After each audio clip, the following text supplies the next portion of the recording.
I spent most of my life feeling let down by the system, bouncing between schools, wondering what home is even supposed to feel like. Growing up, I never really had one, not with family and not in foster care. I laid my head in over 50 different places.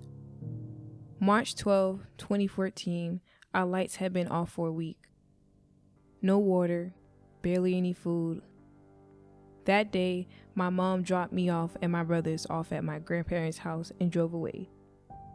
My grandma was in her wheelchair watching Walker, Texas Ranger, and my granddad was reading the Tampa Bay Times. Then the knock came. 2 DCF workers stood at the door. I knew that badge. I ran to wake my brothers up. I was crying so hard I couldn't talk. They asked if I knew the difference between truth and lies. I said yes, but I still lied. I didn't want to be taken again. I moved from a group home after a year to my aunt's house. The moment I stepped inside, I didn't feel safe. She was verbally and physically abusive. On my 14th birthday, she woke me up early, told me to get out, and locked the door behind me. No food, just left outside all day. At school, I told them what was going on, but instead of helping me, they called her and told her everything I said. I'll never forget what my teacher said. Your aunt didn't have to take you in. You should be lucky she got you out of that group home. After that, I stopped asking for help. Eventually, I ended up going back to live with my mom.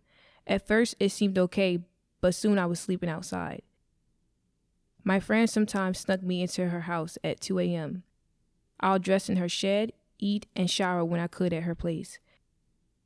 Eventually, I had to admit I was homeless.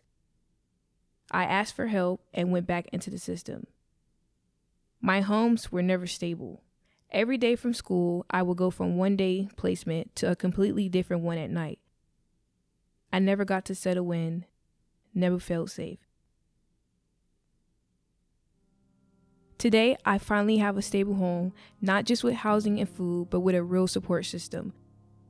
But the effects of housing insecurity still haunts me. No child should have to wonder where they're sleeping, who's going to hurt them, or whether asking for help would just make things worse. I'm proof that even after everything, we can still shine.